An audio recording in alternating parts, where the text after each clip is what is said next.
तो आज हम लोग पढ़ेंगे भारतीय संविधान के अंतर्गत भाग 3 जो मूल अधिकारों के संबंध में उपबंध करता है। तो उसके तहत पढ़ेंगे अनुच्छेद 21 जो बताता है आपका प्राण और दैहिक स्वतंत्रता से संरक्षण के संबंध में। तो आज हम सिर्फ इसके जो संवैधानिक उपबंध है उसके बारे में चर्चा करेंगे। कल इसका न्यायिक निर्णयों के माध्यम से इसके बारे में विस्तृत चर्चा की जाएगी। तो जो आपका अनुच्छेद 21 है वह आपका क्या बताता है, प्राण एवं दैहिक स्वतंत्रता से संरक्षण के संबंध में। तो यह कहता है कि किसी भी व्यक्ति को विधि द्वारा स्थापित प्रक्रिया के अतिरिक्त उसके जीवन और शरीर की स्वतंत्रता के अधिकार से वंचित नहीं किया जा सकता। तो जो हमारा अनुच्छेद 21 है वो आपका मुख्यतः क्या बताता है, हमारे जो प्राण है और हमारी जो दैहिक स्वतंत्रता के संरक्षण के संबंध में। तो ये तीन बातों को जो हम जब इस संविधान जिस बंद को पढ़ने के बाद हमारे जो मुख्य तीन बातें हमारे पास आती है वो आता है, पहला आपका प्राण, दूसरा आता है आपकी दैहिक स्वतंत्रता, तीसरा है विधि द्वारा स्थापित प्रक्रिया। तो इसमें बोला गया किसी भी व्यक्ति को विधि द्वारा स्थापित प्रक्रिया के अतिरिक्त उसके जीवन और शरीर की स्वतंत्रता के अधिकार से वंचित नहीं किया जा सकता। तो यहाँ पे जीवन मतलब प्राण और दैहिक स्वतंत्रता या शरीर की स्वतंत्रता के अधिकार के संबंध में है। तो सबसे पहले तो आपका ये उठना लाजमी है कि भैया की प्राण और दैहिक स्वतंत्रता क्यों आवश्यक होती है किसी व्यक्ति के लिए। कि कभी भी देखिए, एक मनु का एक धारणा थी, उन्होंने कहा था कि यदि राजा जनता से लगान और राजभक्ति चाहता है तो उसे भी जनता के शरीर और संपत्ति की रक्षा करनी चाहिए। ठीक है, कि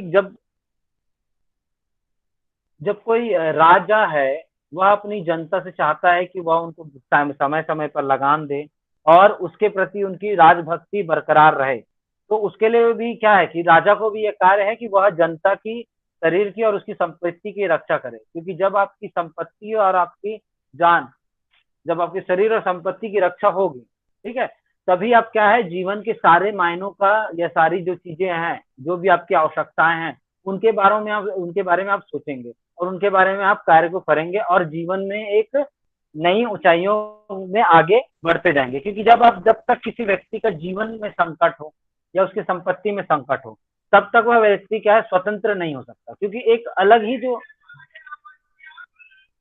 जो अलग सी जो बेड़ियां होती है उसमें वो जकड़ा हुआ रहता है।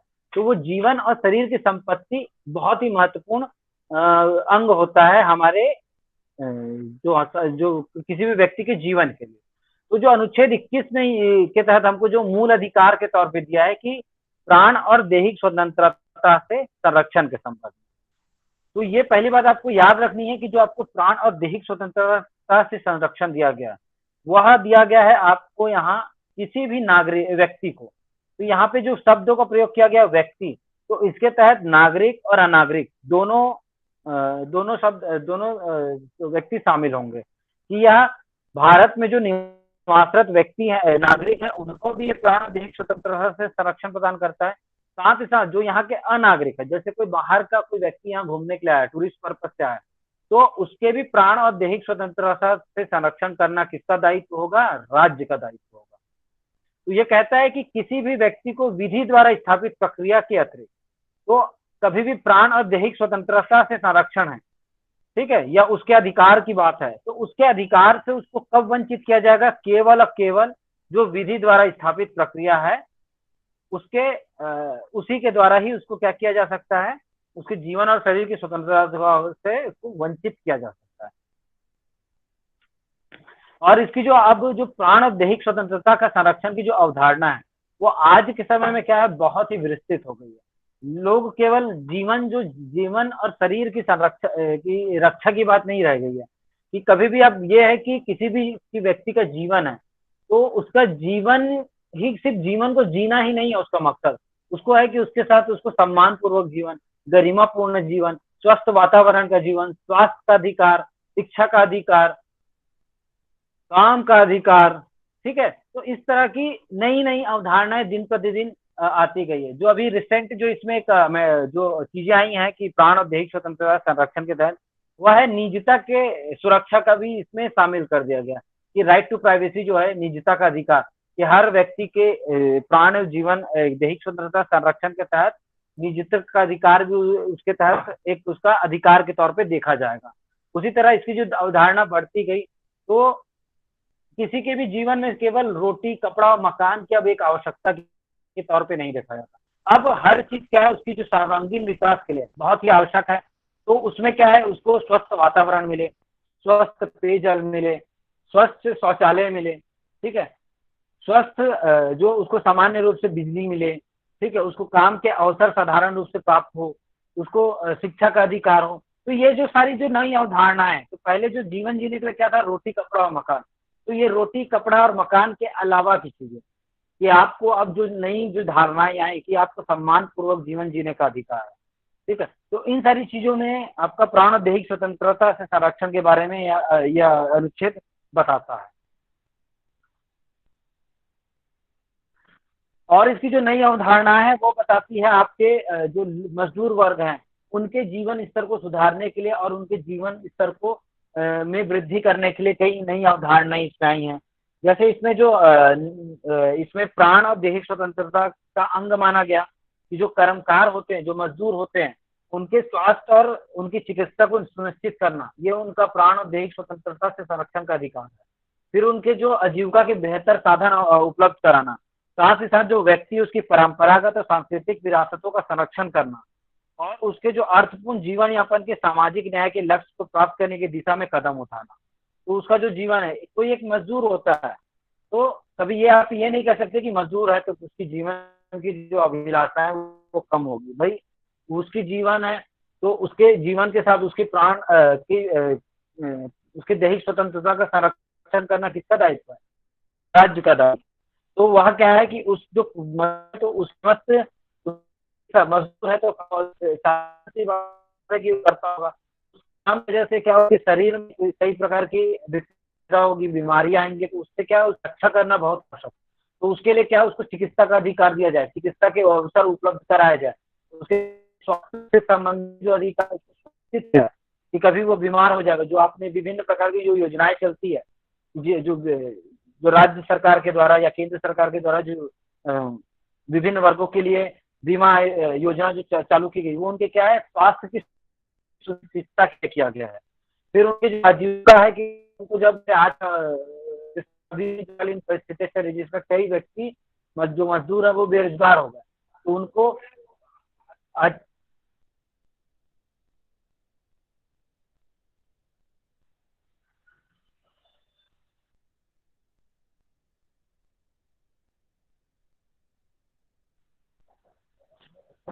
तो जो आज की जो संकटकालीन परिस्थितियां, उसमें क्या, जब मजदूरों को के स्वास्थ्य के लिए और उनकी आजीविका जो अभी उनको उपलब्ध नहीं हो रही, उनके लिए क्या सरकार ने कई प्रयास कर रही है कि उनको विभिन्न माध्यमों से सालाना कुछ महीने जो मंथली कुछ पैसे दे दिया जाए, जिसके तौर पे वो अपना जीवन यापन कर सके। तो ये क्या है, उनके प्राण और दैहिक स्वतंत्रता के संरक्षण के राज्य का कर्तव्य है जो उनको वो निभा रही है।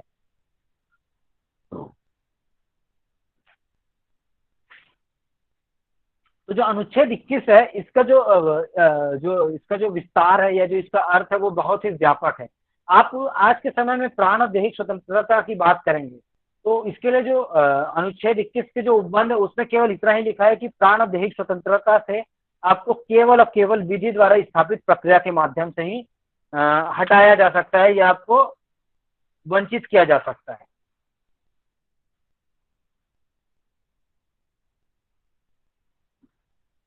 तो आज की जो जो नई अवधारणा, उसमें क्या है, किसी भी जो जीवन या प्राण या दैहिक जो प्राण और दैहिक स्वतंत्रता की बात करते हैं, तो इसमें क्या जीवन जीने का अधिकार सम्मिलित हो जाता है। तो जीवन जीने के अधिकार के साथ आपकी बातें हैं कि आपको वो है जीवन जो है वो गरिमा युक्त हो, सम्मान पूर्वक हो, आप कोई भी कार्य करें तो वो सम्मान पूर्वक हो। आपको आपके प्राण और उसकी दैहिक स्वतंत्रता से अलग तब करेंगे कि जब आपने कोई ऐसा कार्य किया है।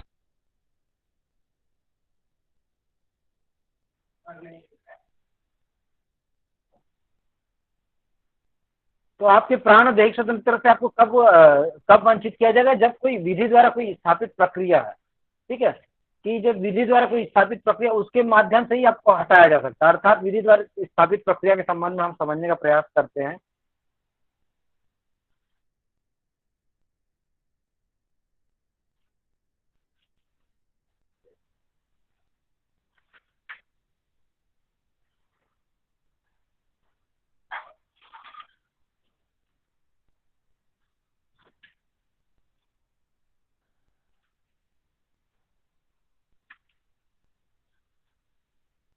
कि जो भी विधि द्वारा जो स्थापित प्रक्रिया है, अर्थात जो भी विधायन उन्होंने बनाए, जो भी विधियां बनाई हों, ठीक है, और उनके माध्यम से ही सारी क्या होती है, क्या जब तक आपका ना करे या उनके विपरीत कोई कार्य या उनके प्रतिकूल कोई कार्य ना करे, तब तक क्या होगा, आपको आपके जो शरीर और शारीरिक जो स्वतंत्रता है, इनके इस अधिकार से आपको क्या है, अलग नहीं किया जा सकता है। तो आप कभी भी जब विधि द्वारा, इसको बोला जाता है इंग्लिश में ड्यू प्रोसेस ऑफ लॉ, तो इसमें अभियुक्त के जब आप विधि द्वारा स्थापित प्रक्रिया की अभिव्यक्ति की बात करेंगे, तो इसमें आपका ऋतु विचारण या फिर आपका फेयर विचारण जो होता है,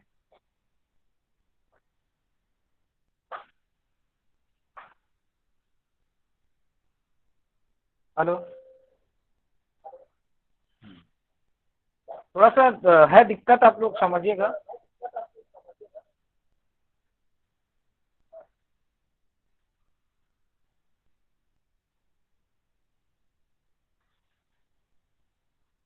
ठीक है, तो देखिए आप इसमें सबसे पहले हमारे इनके शब्दों के संबंध में समझेंगे कि पहली बात तो बोला है किसमें कि किसी भी व्यक्ति को, तो इसमें जो व्यक्ति शब्दावली है उसके तहत ना सारे जितने भी व्यक्ति होंगे वो सब समस्त उसमें शामिल होंगे। तो व्यक्ति शब्द की परिभाषा के तौर पे जब हम देखेंगे, तो इसमें जो भारत में निवास करने वाले उनको भी, जो भारत के बाहर रहते हैं या भारत में मतलब जब भी उनके साथ कोई घटना, जब उनके प्राण और दैहिक स्वतंत्रता की बात है, उसके संबंध में कोई भी घटना घटी है या कोई भी गतिविधियां हुई है, तो उस संबंध में क्या है कि उनकी जो स्थिति होनी चाहिए वो भारत में होनी चाहिए।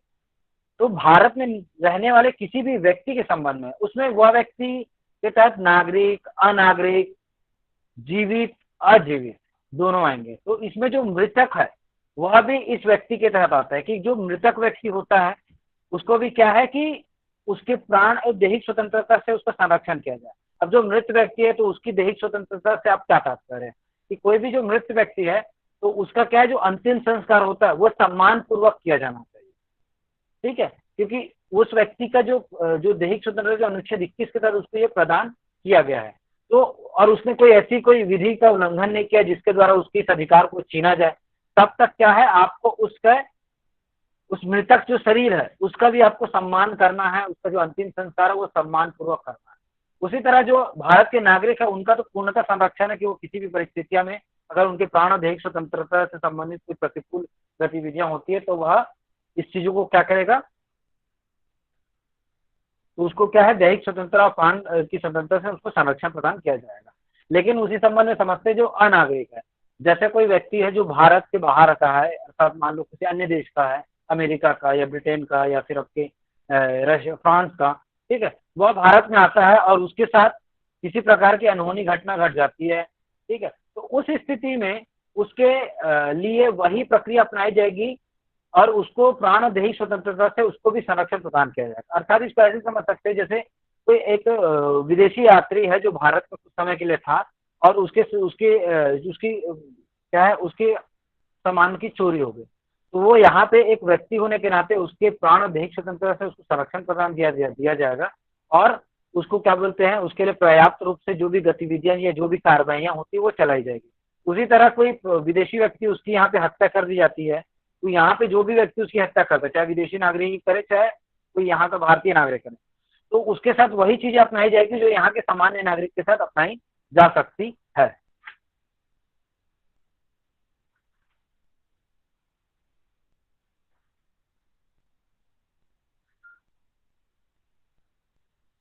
और जो अब हम जब बात करेंगे प्राण और दैहिक स्वतंत्रता के संबंध में, तो इसमें आपका जो ये है नैसर्गिक न्याय का सिद्धांत, जिसको बोला जाता है आपका natural law, principle of natural law, ठीक है।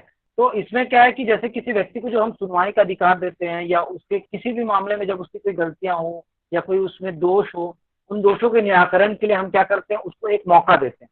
तो ये भी क्या है, उसके प्राण और दैहिक स्वतंत्रता से संरक्षण के संबंध में।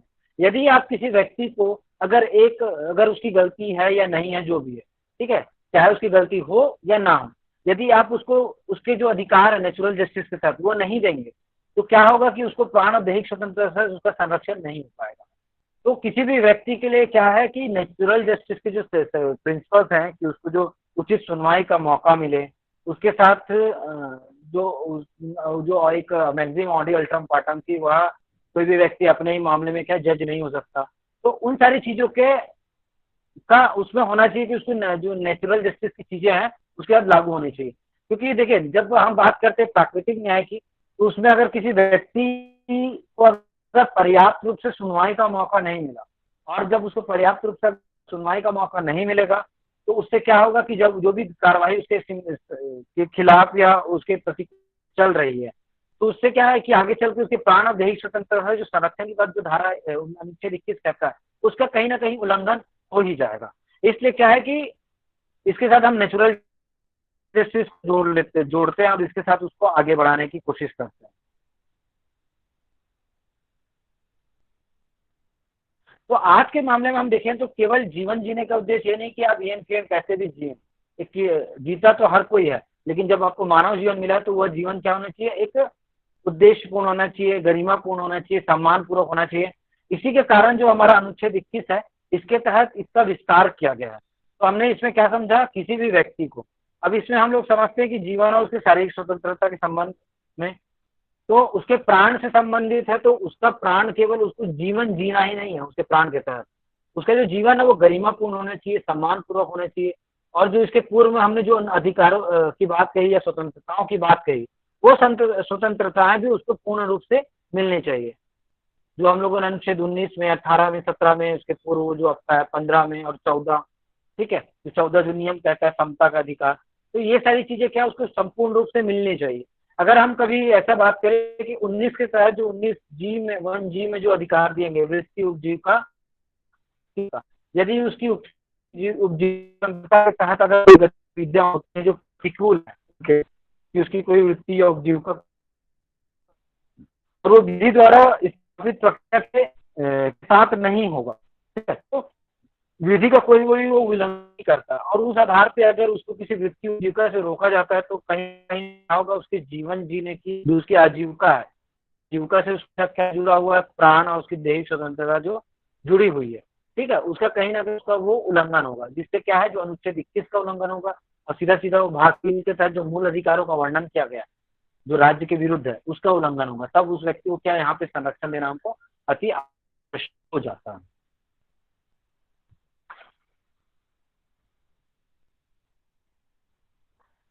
और जो इसमें जो शब्दावली दी गई विधि द्वारा स्थापित प्रक्रिया, तो इसके संबंध में आपको ये जानना जरूरी होगा कि विधि द्वारा स्थापित जो प्रक्रिया का उस प्रक्रिया को कहते हैं जो हमारे संसद या विधानमंडल द्वारा बनाई गई है या निर्धारित की जाती है। अब इसको हम ऐसे समझ सकते हैं कि जो भी संसद ने जो विधियां बनाई हैं, उनके तहत जिन भी सारी चीजों की उन्होंने प्रक्रिया बनाई है, उन प्रक्रिया के माध्यम से यदि आपको बोला जाता है कि आपने अगर चोरी की, तब आपको 2 साल की कैद दी जाएगी, तो आपने क्या किया, यहाँ पे भारतीय दंड संहिता की धारा 378 जो है चोरी, उसका आपने उल्लंघन किया या उस कार्य को आपने किया, तो उसके आधार पर आपको 339 के तहत आपको क्या है, सजा दी जाएगी। वह सजा क्या होगी, वह विधि द्वारा स्थापित प्रक्रिया के माध्यम से दी गई, ठीक है। तब यहाँ पे क्या होगा, आपका प्राण किया जा सकता है। लेकिन इसके साथ ये भी है कि आपको जेल में आपको जो धारा अनुच्छेद 21 है, वहां आपका प्राण और दैहिक स्वतंत्रता रहेगी। अर्थात ये है कि वहां पे आपको स्वास्थ्य की सुविधाएं मिलेंगी, आपका जो भी वहां पे आपको मिलने का जो बाहर से के लोग होंगे जो आपको परिचित के, उनको समय समय पर आपको मिलने दिया जाएगा। आप अगर वहाँ कठोर कारावास करते हैं तो आपको कठोर कारावास की तरह आपको मजदूरी प्रदान की जाएगी। तो ये सब अधिकार भी आपके वहाँ पे संरक्षित किया जाता है। केवल आपकी जो आजादी का जो है कि बाहर निकलने की, उसको आपको रोक दिया जाता है, लेकिन आपकी जो प्राण और दैहिक स्वतंत्रता से संरक्षण आपको तब भी वहाँ प्रदान किया जाता है। किसी परिस्थितियों में आपकी मृत्यु हो जाए तो उस परिस्थितियों को जाना जाने का आपको अधिकार है अन्य व्यक्ति के संबंध में, ठीक है। तो ये सारी चीजें आपके प्राण और दैहिक स्वतंत्रता से संरक्षण है। तो ये जो आपका जो नया आयाम हुआ आया है जो अनुच्छेद 21 में, नया आयाम मीन्स की जो न्यू डायमेंशन या कि जो नई अवधारणा, विभिन्न प्रकार की चीजें इसमें सम्मिलित कर दी गई है कि अब जब हम बात करते हैं विधि द्वारा स्थापित प्रक्रिया की, तो उसके तहत केवल केवल जीना ही काफी नहीं होता कि केवल आप ये नहीं बोलेंगे कि हमको जीवन का अधिकार ही पूर्ण होता है या काफी है इसके लिए। इसके तहत आप यह भी देखेंगे कि इनके साथ आपकी जो जो चीजें हैं वह भी इसमें शामिल है कि नहीं। तो जो आज के समय में जो नवीन धाराएं हैं, जो नवीन अवधारणाएं हैं, उसको हम समझने का प्रयास करते हैं। ठीक है, इसका बाद दो बात याद रखनी पड़ेगी कि देखिए कि जो अनुच्छेद 21 का लाभ नागरिक, अनागरिक, कारावासी या निवारक निरोध विधि के अंतर्गत निरुद्ध विधि व्यक्ति ले सकते हैं। कृत्रिम या विधिक व्यक्ति अनुच्छेद 21 द्वारा प्रतिभूत संरक्षण का लाभ नहीं ले सकते हैं। तो आपको ये याद रखना है कि यहाँ पे जो व्यक्ति शब्द प्रयोग किया गया है, इसमें कृत्रिम व्यक्ति और विधिक व्यक्ति ये सब नहीं आएंगे। इसके अलावा जो भी आएगा व्यक्ति शब्दावली के अंतर्गत, जो नागरिक होगा, अनागरिक होगा, कारावासी होगा या किसी निवारक निरोध विधि के अंतर्गत निरुद्ध व्यक्ति होगा, तो वह भी इसका लाभ ले सकता है।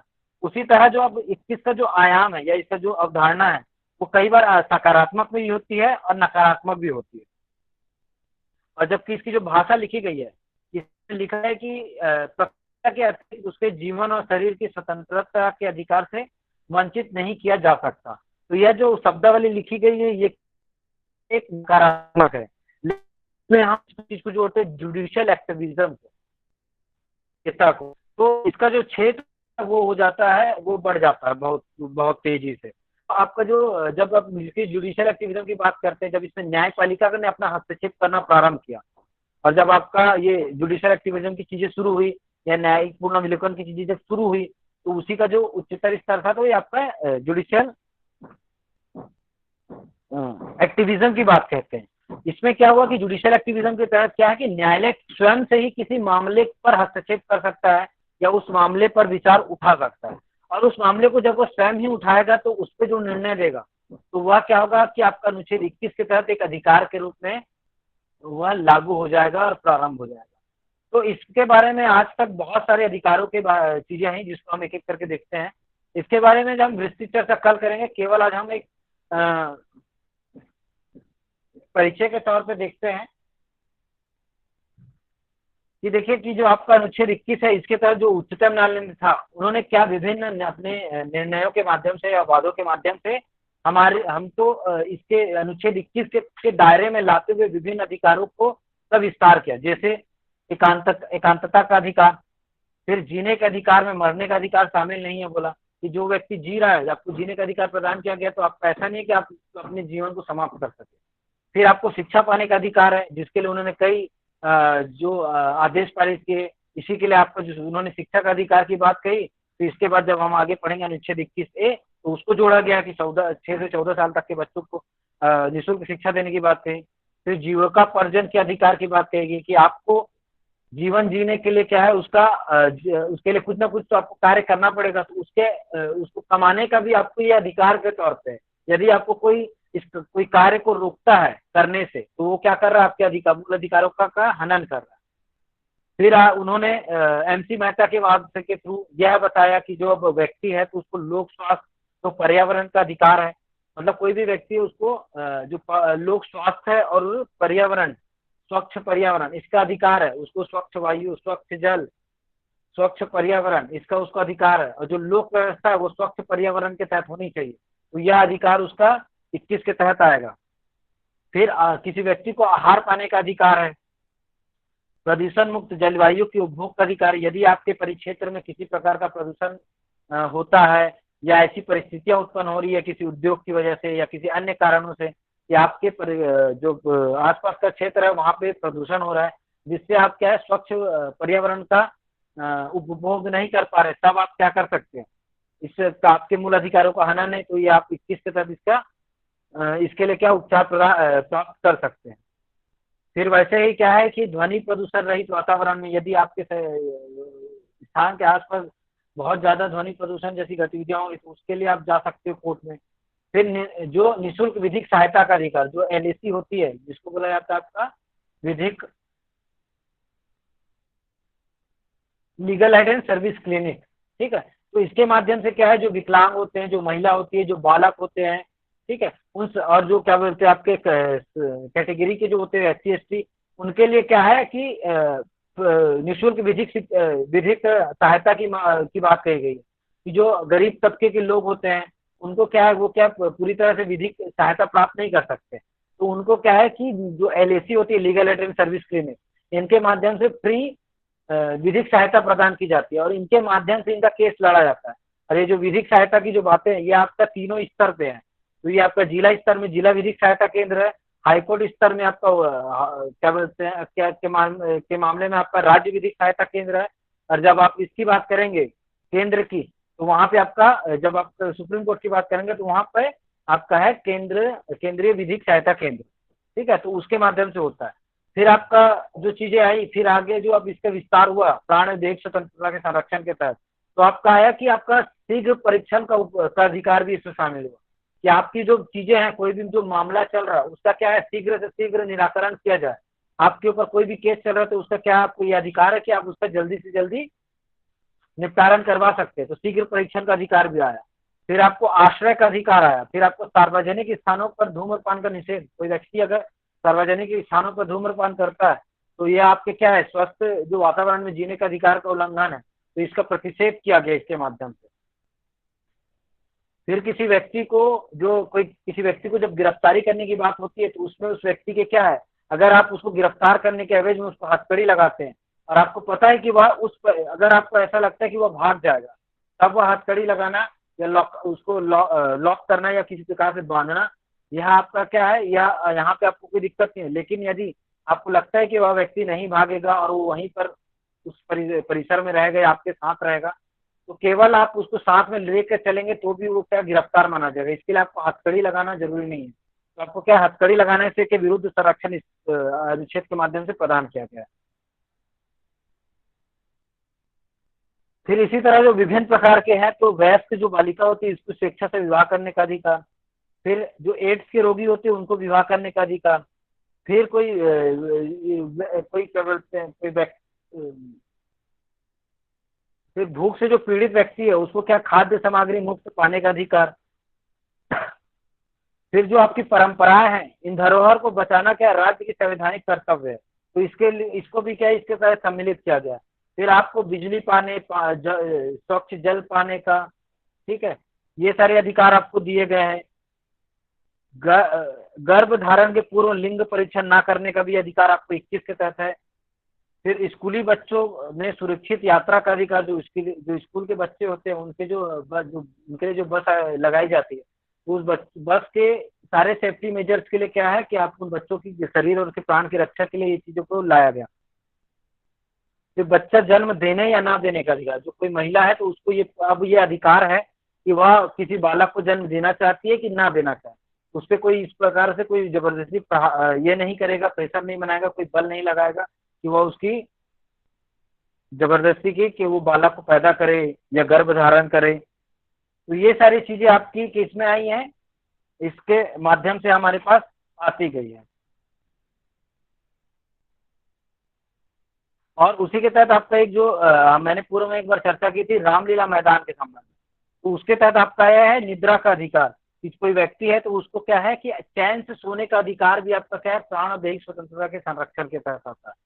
तो ये सारी चीजें जो इन अधिकारों के संबंध में हमने बात कही, तो ये सारी चीजें क्या है, आपकी प्राण और दैहिक स्वतंत्रता से आपका संरक्षण प्रदान करने के लिए इन अधिकारों को न्यायिक सक्रियता के माध्यम से सुप्रीम कोर्ट के द्वारा लागू किया गया है और प्रारंभ इसको किया गया है। तो आशा करता हूँ कि आपको ये सारी चीजें समझ आ गई होगी कि हम किस बारे में बात करने का प्रयास कर रहे थे, कि अनुच्छेद 21 के बारे में बात कर रहे थे, प्राण और दैहिक स्वतंत्रता संरक्षण, जो प्राण और दैहिक स्वतंत्रता की बात कहता है केवल और केवल आपको विधि द्वारा स्थापित प्रक्रिया के माध्यम से इससे वंचित किया जा सकता है। तो अर्थात जब तक आप किसी विधि का उल्लंघन नहीं करेंगे तब तक आपके प्राण और दैहिक स्वतंत्रता से आपको संरक्षण प्रदान किया जाएगा। या ऐसा कह सकते हैं कि जब तक आप कोई विधि का उल्लंघन नहीं करते तब तक आपका प्राण और दैहिक स्वतंत्रता से आपको वंचित नहीं किया जा सकता है। तो जो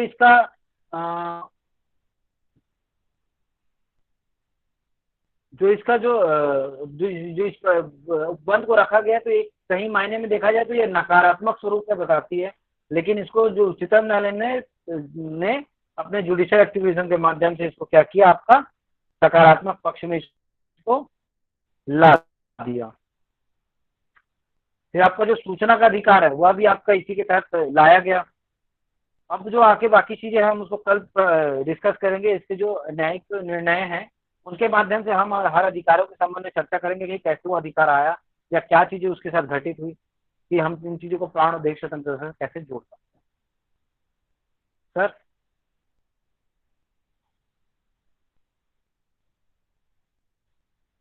सुनिए सर। सुदीप सर।